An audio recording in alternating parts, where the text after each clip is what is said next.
Hello and welcome two variable classes bye DD sir. Variable classes में मैं दीपक दांगी आपका हार्दिक स्वागत करता हूं। उम्मीद करता हूं कि आप सभी स्वस्थ होंगे, अच्छे होंगे और लॉकडाउन के नियमों का अपने अपने घरों में पालन कर रहे होंगे। हम लोग परसेंटेज पढ़ रहे थे, परसेंटेज की सीरीज लेके आए थे, वो पूरी कर दी। फिर हमने प्रॉफिट लॉस स्टार्ट किया। प्रॉफिट लॉस की भी एक क्लास हो चुकी है जिसमें हमने सारी बेसिक्स बातें थी जो थी जान ली, सीख ली है। अब हम उसी का पार्ट 2 लेकर आए हैं। पार्ट 2 में हम क्या क्या पढ़ने वाले हैं, आइए कुछ क्वेश्चंस के माध्यम से हम पुनः इन्हीं बातों को समझते हैं। चलिए क्वेश्चन से मैं ले लेता हूँ, क्या क्वेश्चन हैं। आइए दोस्तों, ये पार्ट 2 था। पार्ट 2 में हम कुछ क्वेश्चन से लेते हैं और क्वेश्चन से क्या है देख लेते हैं। ये मैं क्वेश्चन ले रहा हूँ, इन क्वेश्चंस को हम अलग टाइप का नाम दे सकते हैं। वो अलग टाइप क्या हो सकता है, आइए समझते हैं। इसमें तुम्हें रेशो दिख रहा है, तो हम इस टाइप को क्या नाम दे सकते हैं कि रेशो बेस्ड क्वेश्चन। क्या कहेंगे?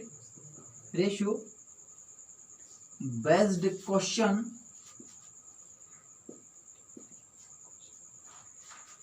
In profit and loss. क्या कहेंगे? In profit and loss.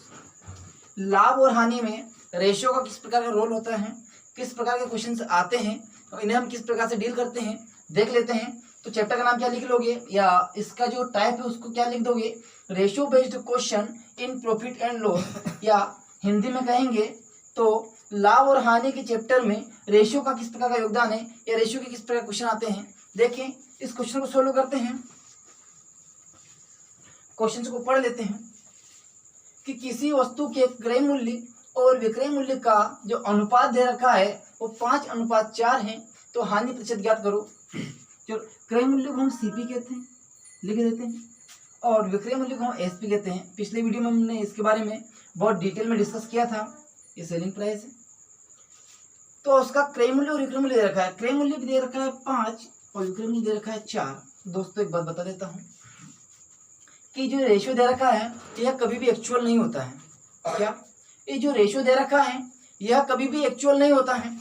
यह कटी हुई संख्या का आखिरी वो अनुपात होता है जिसके बाद इस संख्या में भाग नहीं जाता है। तो इससे हमारा काम हो जाएगा 5:4, यानी कि 5 रुपए में कोई वस्तु खरीदोगे और उसे 4 रुपए में बेच दोगे। 5 रुपए में कोई वस्तु खरीदोगे और उसे 4 रुपए में बेच दोगे तो स्वाभाविक सी बात है हानि होना है। तो लॉस कितना हो जाएगा, या मैं कहूँ हानि कितनी हो जाएगी? तो कोई भी वस्तु हमने 5 रुपए में खरीदी और 4 रुपए में बेच दी तो क्या 1 रुपए की हानि हो गई? सही कहा। अब हम हानि प्रतिशत निकालेंगे। क्या निकालेंगे? हानि प्रतिशत। तो हानि प्रतिशत बराबर होता है हानि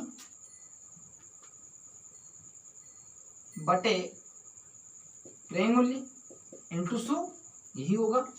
हानि कितने की हुई? 5 में खरीदा, 4 में बेच दिया तो 1 रुपए की हानि। तो 1 रुपए की हानि हुई और क्रय मूल्य कितने रुपए पर हुई? 5 रुपए पर हुई। इंटू 100, 5 एकम 5, 5 दूनी 10 और 0 बराबर 20%। हानि कितने प्रतिशत की हुई है भाई? 20% की हुई है। हानि प्रतिशत कितना आ गया है? 20% आ गया है। ये बेसिक का क्वेश्चन था। इसी में रेशियो बेस्ड क्वेश्चन में हम एक क्वेश्चन और लेते हैं। और किस प्रकार क्वेश्चन है, आइए देखते हैं, समझते हैं क्वेश्चन को। आइए दोस्तों, हमने अगला क्वेश्चन ले लिया है। जब एक वस्तु का क्रय, प्रश्न क्या पढ़ते हैं, एक वस्तु के क्रय मूल्य तथा विक्रय मूल्य का अनुपात A:B दे रखा है। संख्या नहीं दी इस बार। क्या दिया है? A:B। यदि B A का 200% है तो क्रय मूल्य पर लाभ प्रतिशत ज्ञात करो। सबसे पहले तो उसने दे रखा है क्रय मूल्य तथा विक्रय मूल्य की बात की गई है। क्रय मूल्य यानी कि CP हम लिख देते हैं और विक्रय मूल्य का मतलब SP। अब तो तुम्हें ये शॉर्ट टर्म समझ में आने लगी होगी कि क्रय मूल्य को CP कहेंगे, विक्रय मूल्य को SP कहेंगे, सेलिंग प्राइस कहेंगे। तो उसका जो CP क्रय मूल्य और विक्रय मूल्य का जो रेशियो दे रखा है वो A:B दे रखा है। अब यहाँ से हम क्वेश्चन को सोल्व नहीं कर सकते हैं कि वस्तु पर लाभ हो रहा है, हानि हो रही है, ये देख नहीं सकते क्योंकि A और B दोनों क्या है? वेरिएबल है, बदलती हुई राशि है। इसलिए तो उसने उसके लिए वो अलग कंडीशन दे रखी है। वो क्या है कि यदि जो कंडीशन क्या है कि यदि B है, जो A है, उसका का मतलब होता है गुणा। B A का 200% है कितना है 200% है, तब जाके बराबर हो जाएगा। जब यहाँ से हम परसेंटेज हटाएंगे तो भाग में क्या लगाएंगे 100, 1/100 का गुणा करते हैं, मैंने सिखाया था परसेंटेज में।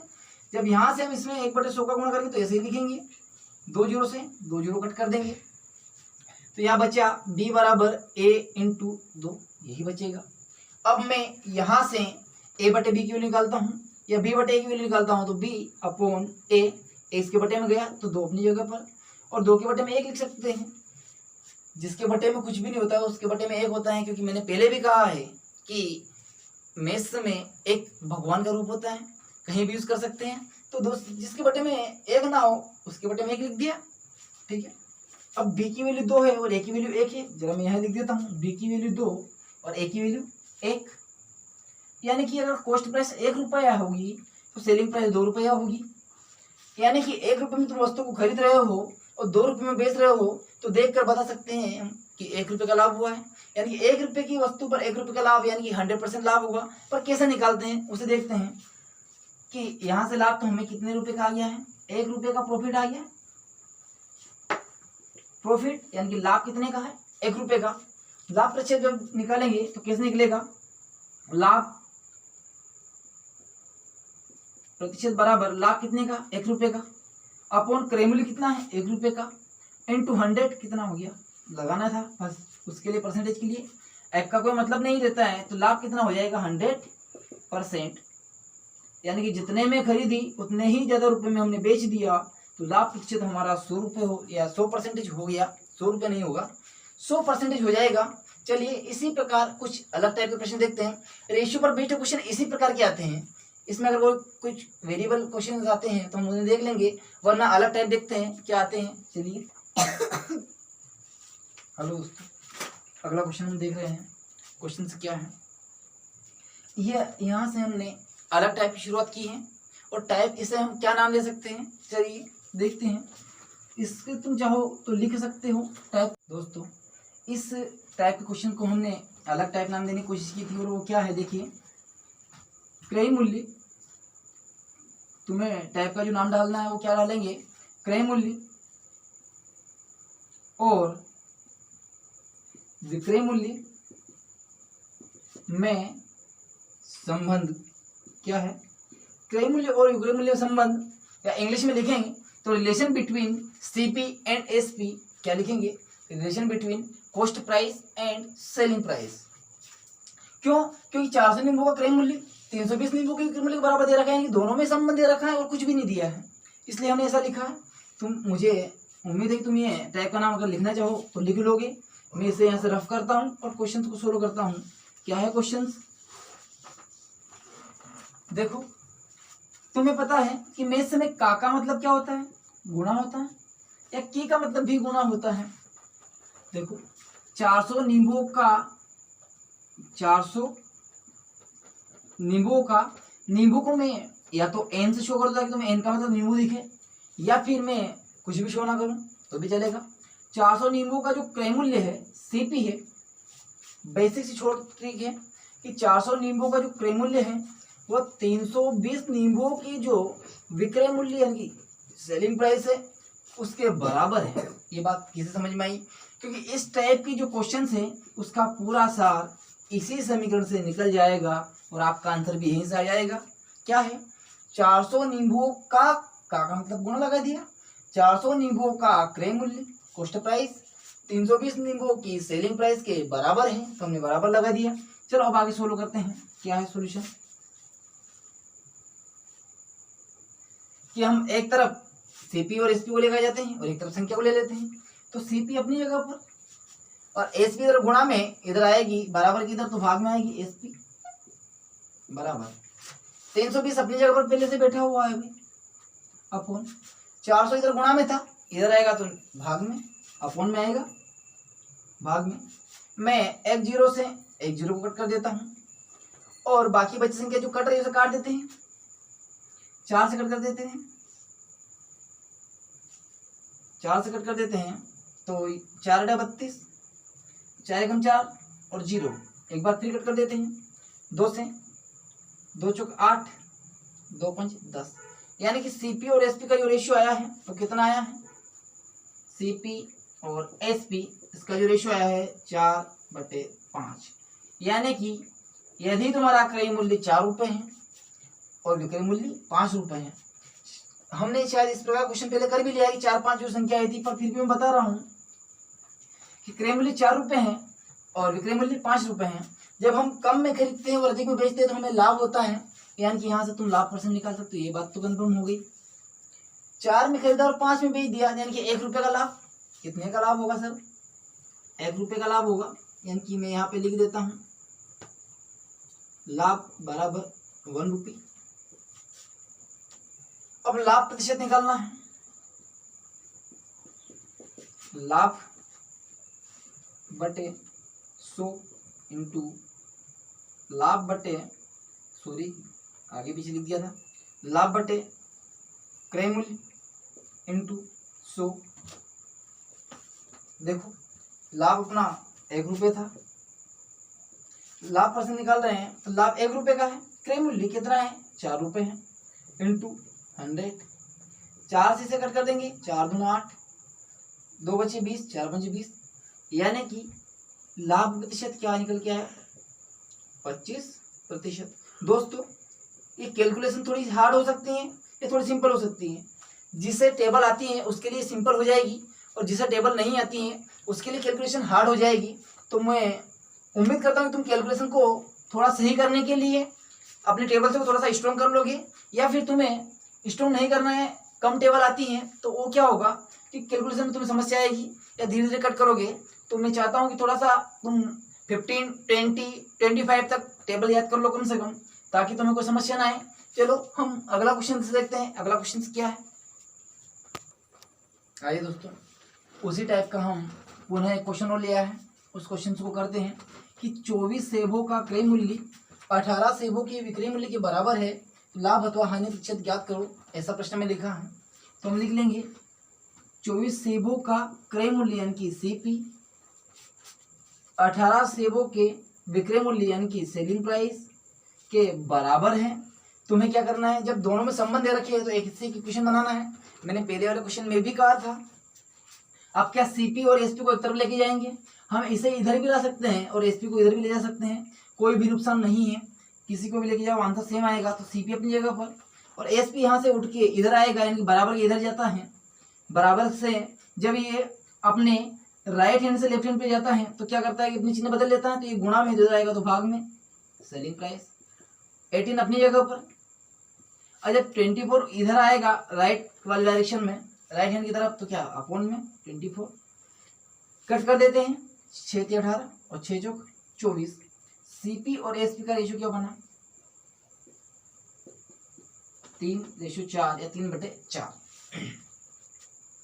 CP 3 में है और SP 4 है, यानी कि तुमने कोई भी वस्तु 3 रुपए में खरीदी और उस वस्तु को 4 रुपए में बेच दिया, तो स्वाभाविक सी बात है कम में खरीदेंगे तो और अधिक में बेचेंगे तो हमें क्या होगा, लाभ होगा। और वो लाभ कितने का सर, 1 रुपये का। क्या हुआ, 1 रुपये का लाभ हुआ। तो हम लाभ प्रतिशत निकाल लेंगे।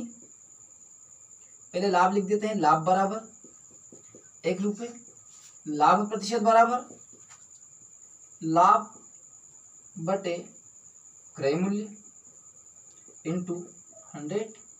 लाभ हुआ हमें 1 रुपये का, क्रय मूल्य कितना है 3 रुपये, इंटू 100 बराबर होगा 100/3। जब कट करेंगे तो हमें पता है ऐसे वैल्यू कि 100/3 की वैल्यू 33 राइट 1/3, यानी कि 33 से 1/3 होती है। फिर भी कट कर देता हूँ मैं तुम्हारे सामने। 3 एकम 3, 3 तिया 9, 1 बचा। 3 एकम 3 तिया 9, 1 बचा, 1/3, यानी 33 से ही 1/3%। कैसे कट किया जरूर एक बार फिर देख लेते हैं। 3 एकम 3 एक बार कट जाएगा। 3 तिया 9, 1 बचा 10, 3 तिया 9, 1 बचा, तो 1 का भाग गया इसलिए उसे लिख दिया, और अपन में 3 का भाग दे रहे थे इसलिए से लिखा क्योंकि भाग पूरा नहीं गया। तो यानी कि तुम्हें जो लाभ हुआ तो लाभ कितने का हुआ, 33 से 1/3% का हुआ। उम्मीद करता हूँ कि यह प्रश्न समझ में आ गया होगा। यानी कि इस प्रकार के जब भी प्रश्न सोल्व करेंगे तो हमें एक इक्वेशन बनाना पड़ेगी। क्या करना पड़ेगा, एक इक्वेशन को बनाना पड़ेगा, और इक्वेशन बनने के बाद में क्वेश्चन से बहुत आसान हो जाते हैं। आइए अगला क्वेश्चन देखते हैं, अगला टाइप का क्वेश्चन। आइए दोस्तों, हमने अगला क्वेश्चन ले लिया है और अगला क्वेश्चन इस प्रकार के क्वेश्चंस को हम अलग टाइप में रखते हैं, और उस टाइप को तुम क्या नाम दे सकते हो, लिख लेना। क्या टाइप का नाम क्या हो सकता है कि लाभ और हानि, क्या लाभ या फिर हानि, इसमें मैंने परसेंटेज नहीं लगाया है, इस बात को ध्यान रखना। लाभ और हानि क्रय मूल्य, क्या क्रय मूल्य या विक्रय मूल्य के रूप में ज्ञात हो या दिया हो। लाभ और हानि क्रय मूल्य या विक्रय मूल्य के रूप में दिया हो। ऐसे इसमें दे रखा है कि 20 आइसक्रीम को बेचने पर 4 आइसक्रीम के क्रय मूल्य के बराबर लाभ होता है। तो लाभ और हानि या तो क्रय मूल्य में देगा या विक्रय मूल्य में देगा। तो इस चैप्टर का या इसका जो टाइप देख रहे हैं उस टाइप को क्या नाम दोगे तुम, लाभ और हानि जब क्रय मूल्य या विक्रय मूल्य के रूप में ज्ञात हो तो हम क्वेश्चंस को कैसे डील करेंगे। आइए क्वेश्चंस को डील करने का तरीका मैं बता देता हूँ। क्या है क्वेश्चंस को डील करने का तरीका कि यदि तुम्हें क्रय मूल्य के बराबर लाभ दे रखा हो तो क्रय मूल्य को मानना पड़ेगा, और यदि विक्रय मूल्य के बराबर लाभ दे रखा हो तो तुम्हें विक्रय मूल्य को मानना पड़ेगा। क्या करना पड़ेगा, विक्रय मूल्य को मानना पड़ेगा। चलो क्वेश्चन को मैं शुरुआत कर रहा हूँ सोल्व करने के लिए कि 4 आइसक्रीम के क्रय मूल्य के बराबर लाभ होता है। तो मैंने मान लिया, क्या माना कि बेसिक से होगा ये क्वेश्चन, माना कि एक आइसक्रीम, मैं इतना सा लिखूंगा, एक आइसक्रीम का क्रय मूल्य या कॉस्ट प्राइस मैंने 1 रुपये मान लिया। क्या मान लिया, एक आइसक्रीम का जो कॉस्ट प्राइस है वो 1 रुपये है। तो 20 आइसक्रीम का कॉस्ट प्राइस क्या 20 रुपये होगा। बहुत सही बात है, बहुत सिंपल सी बात है कि 20 आइसक्रीम को बेचने पर 4 आइसक्रीम, क्वेश्चन से कोई मतलब नहीं है। हमें क्या समझना है कि लाभ और हानि जो दे रखा है वो क्रय मूल्य पर दे रखा है, ये विक्रय मूल्य पर दे रखा है। क्रय मूल्य पर दे रखा है तो हमने क्रय मूल्य को मान लिया कि एक आइसक्रीम का क्रय मूल्य 1 रुपये है, तो 20 आइसक्रीम का क्रय मूल्य 20 रुपये होगा। फिर क्या हुआ कि 20 आइसक्रीम को बेच दिया, तो 20 आइसक्रीम को बेच देंगे तो 4 आइसक्रीम के क्रय मूल्य के बराबर लाभ हो जाएगा। यानी कि 4 का लाभ हो रहा है कब, जब 20 को बेच रहे हैं। लाभ जो होगा, लाभ परसेंटेज निकालने का तरीका तुम्हें पता है, क्या पूछा है, तो लाभ परसेंट याद करो। तो लाभ प्रतिशत क्या होता है, लाभ बटे क्रय मूल्य इंटू 100, यही होता है। 4 आइसक्रीम का जो कॉस्ट प्राइस था वो 4 रुपये है, वो लाभ के बराबर था। 4 आइसक्रीम के क्रय मूल्य के बराबर लाभ होता है, तो 4 रुपये का लाभ कितने रुपए पर होगा, तो सब 20 रुपये पर होगा। तो 20 रुपये की आइसक्रीम खरीदी हमने, इंटू 100 होगा परसेंटेज के लिए, 20 अपन 100 और 5 चौक 20, यानी कि 20 आइसक्रीम को बेचने पर 4 आइसक्रीम का फायदा हो रहा है, तो उसका वास्तविक जो लाभ है वो कितना है, 20% है। कैसे क्वेश्चन को डील करना है कि क्रय मूल्य दे रखा है तो यहाँ पर हम क्रय मूल्य को मानेंगे, और यदि यहाँ पर विक्रय मूल्य दे रखा है तो हम इसे विक्रय मूल्य को मान लेंगे। चलिए मैं अगला क्वेश्चन यहाँ पर विक्रय मूल्य का लेके दिखा देता हूँ कि विक्रय मूल्य कैसे डील करेंगे। जब हमने क्रय मूल्य में क्वेश्चन को ऐसे डील किया है तो विक्रय मूल्य में हम डील करके बताएंगे। आइए देखते हैं। आइए दोस्तों, हमने क्वेश्चन फिर से वही ले लिया है, बस हमने क्या चेंज किया, पहले हमने यहाँ पर क्रय मूल्य रखा था और हमने यहाँ पे क्या रख दिया है, विक्रय मूल्य। जब यहाँ पर विक्रय मूल्य होगा तो आंसर अलग आएगा, और जब यहाँ पर क्रय मूल्य होगा तो आंसर अलग आएगा। क्रय मूल्य वाला क्वेश्चन तो मैंने यही था, करवा दिया है। इसी क्वेश्चन को मैं विक्रय मूल्य पर करवाता हूँ। मैंने कहा था कि अगर यहाँ पर क्रय मूल्य दे रखे तो हमें क्रय मूल्य मान लेना है, और यहाँ पर विक्रय मूल्य दे रखे तो हमें विक्रय मूल्य मान लेना है। तो मैंने मान लिया कि एक आइसक्रीम का जो विक्रय मूल्य है वो 1 रुपये है, तो क्या 20 आइसक्रीम का जो विक्रय मूल्य होगा, सेलिंग प्राइस होगी, वो क्या 20 रुपये होगी, यही होगी। 20 आइसक्रीम को बेच दिया तो हमें 4 रुपये का लाभ हुआ, 4 आइसक्रीम के बराबर। तो 4 आइसक्रीम का जो सेलिंग प्राइस है वो 4 रुपये, यही होगी। 4 आइसक्रीम की सेलिंग प्राइस 4 रुपये हो जाएगी। अब क्या कि लाभ और हानि हमेशा क्रय मूल्य पर होती है, ऐसा मैं बार बार कहता आया हूँ, और ऐसा होता है। तो क्या ये तो सेलिंग प्राइस पर दे रखा है, जरा क्या विक्रय मूल्य पर दे रखा है, प्रश्न में पढ़ो, विक्रय मूल्य पर दे रखा है। तो हमें क्या क्रय मूल्य पर याद करने के लिए क्या करना पड़ेगा कि पहले इसे क्रय मूल्य, यानी कि जब लाभ होगा या हम क्रय मूल्य निकालेंगे तो क्या करेंगे, चारों को घटा देंगे तो 20 माइनस 4 तो क्या आएगा 16, यानी कि आपका सीपी क्या निकल के आया। इस 20 रुपये में लाभ भी ऐड है तो हम लाभ को माइनस कर देंगे, 4 रुपये का लाभ हो रहा है तो हमारा क्रय मूल्य आ जाएगा। सीपी कैसे निकाला हमने, फॉर्मूला क्या होता है क्रय मूल्य का मैंने बताया था, क्या होता है कि selling price minus profit, selling price minus profit, यानी कि विक्रय मूल्य में से लाभ घटा देंगे तो कॉस्ट प्राइस आ जाएगी। ऐसा फॉर्मूला मैंने दिखाया था। जब हम सेलिंग प्राइस 20 रुपये है उसमें से 4 रुपये लाभ घटा देंगे तो हमारी कॉस्ट प्राइस आ जाएगी सर। तो कॉस्ट प्राइस कितनी निकल के आई है 16 रुपये। अब हमें 4 रुपये का लाभ है 16 रुपये पर, तो परसेंटेज निकाल देंगे। तो लाभ परसेंटेज, लाभ बराबर तो 4 रुपये, लाभ परसेंटेज बराबर लाभ बटे क्रय मूल्य इंटू 100। लाभ है 4 रुपये का, क्रय मूल्य 16 रुपये, कितने हैं 16 रुपये इंटू 100, कट कर देंगे 4 एकम 4, 4 चौक 16, 4 से कट कर देते 4 एकम 4, 4 दूना 8, 2 बचे 20, 4 पंजे 20, कितना परसेंट आया 25%, कितना आया 25%। चलिए देखते हैं अगला क्वेश्चन क्या हो सकता है। इसका आंसर तुम्हें समझ में आ गया होगा 25%। आइए दोस्तों, हमने जो पार्ट 1 में आखिरी क्वेश्चन आपके लिए छोड़ दिया था और उसी क्वेश्चन को मैंने कहा था कि मैं अगले वीडियो में डील करवाऊंगा आपको, और मैंने कहा भी था कि जिसका आंसर आ जाए वो इसके आंसर कमेंट बॉक्स में देना। तो मैं इस क्वेश्चन को सोल्व करवा रहा हूँ। क्वेश्चन क्या था, एक वस्तु को 975 रुपये में खरीदा गया, यानी कि उसकी जो कॉस्ट प्राइस है वो कितनी है 975 रुपये, और 897 रुपये में बेचा गया। सेलिंग प्राइस क्या है 897 रुपये, यानी कि जब अधिक में खरीदा जाए और कम में बेचा जाए तो हानि होनी थी, यानी कि जो लॉस आएगा वो क्या होगा, कॉस्ट प्राइस में से हम सेलिंग प्राइस को माइनस कर देंगे तो लॉस कितना निकल के आया अपना। यहाँ पर 5 के साथ माइनस नहीं होगा तो 15 में से 7 माइनस होगा तो कितना बचेगा 8, यहाँ बचे 6, यानी कि इधर से हम उधार लेंगे तो 16 में से 9 गया तो कितना बचा 7, और 8 में से 8 गया तो 0, यानी कि लॉस जो तुम्हारा निकल के आया वो कितना आया 78। और हमको निकालना था लॉस परसेंटेज, क्या निकालना था लॉस परसेंटेज, हानि प्रतिशत। तो तुम्हें हानि प्रतिशत का फॉर्मूला पता है, क्या होता है लॉस अपॉन सीपी, यानी कि क्रय मूल्य, हानि बटे क्रय मूल्य into 100, loss upon CP into 100।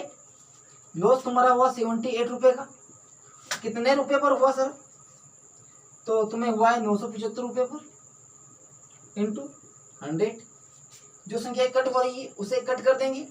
देखिए 5 से मैं कट करता हूँ, 5 एकम 5, 4 बचे 47, 5 नम 45, 2 बचे 25, 5 5 25, 5 से कट कर देते हैं, 5 दूना 10 और 0, 5 से फिर कट हो जाएगा, चलो कट कर देते हैं, 5 चौक 20, 5 तिया 15, कितने बचे 4, 45, 5 नम 45।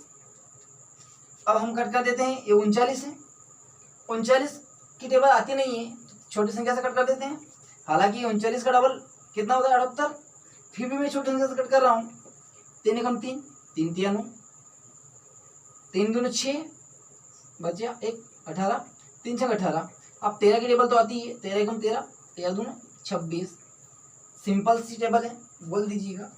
4 इधर बचा और 2 इधर बचा, और दोनों के बीच में साइन किसका, गुणा का, 2 इंटू 4 बराबर 8%, यानी कि तुम्हारा जो लॉस परसेंट आया वो कितना है 8%।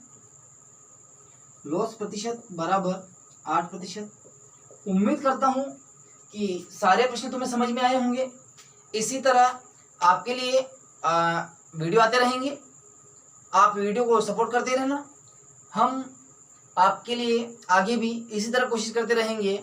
आप इसके लिए क्या करना है, आपको वीडियो को लाइक करना है, शेयर करना है, चैनल को सब्सक्राइब करना है, लोगों तक हमारी बातें को पहुंचाना है।